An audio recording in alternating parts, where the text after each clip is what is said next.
morning, Mr. Haynes. Good morning, class. I'm Cadet Nesbitt, and today I'm going to brief you on the St. Mihiel Offensive. So first, we're going to go over the overview. What was the St. Mihiel Offensive? What was the significance? What was the outcome? And what was the overall effect it had towards the Air Force? The St. Mihiel Offensive was a massive attack. Not only was it just that, it was a massive ground attack, a massive aerial attack, too.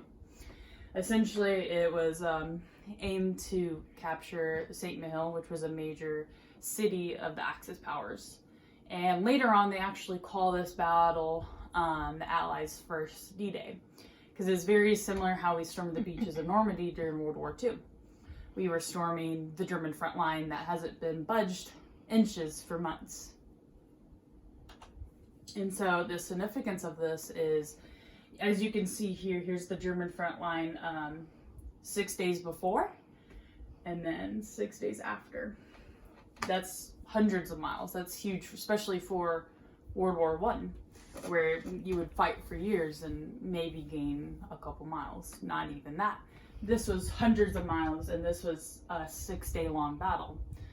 Not only, like I said, mentioned earlier, was it just a ground attack, it was also an aerial attack. It was a 6 day long aerial battle going up in the air the entire time there was a 6 day ground attack.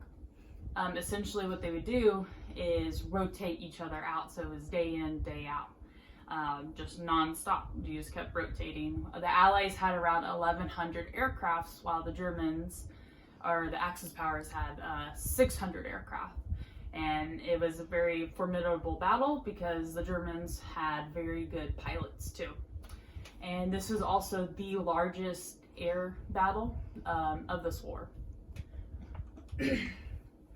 And the outcome of this, it was a major major victory for the Allies. Like you showed from the map, it showed all that land that we took, and we even took St. Mihiel from the Axis powers. These aircraft also prevailed horrible weather conditions. It was super rainy, windy, cold for those 6 days during that battle, and that's not really good for like engines, and especially these aren't our aircrafts from World War II where they can really withstand more of that. This is World War I, where they're kind of wooden planes in the air shooting each other.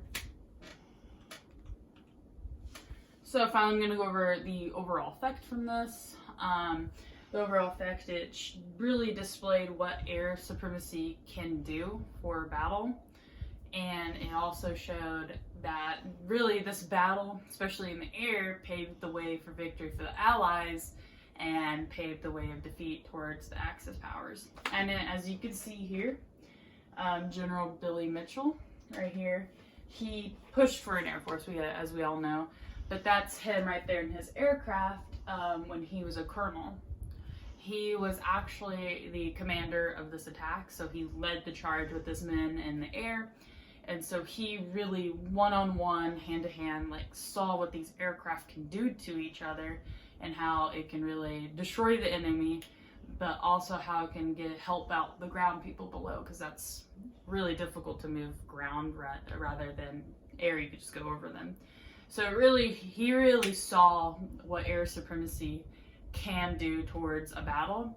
And so they believe that like this offensive, the St. Mihiel Offensive, was the reason why he was so motivated towards the Air Force, and why after World War I he was devoted that we needed it. And of course he was charged with treason, and unfortunately it did not happen until after World War II. But like I said, Billy Mitchell, this was his motivation for the Air Force. And in summary, I went over what is the St. Mihiel Offensive, what was the significance, what was the outcome, and what was the overall effect. This concludes my briefing. Are there any questions?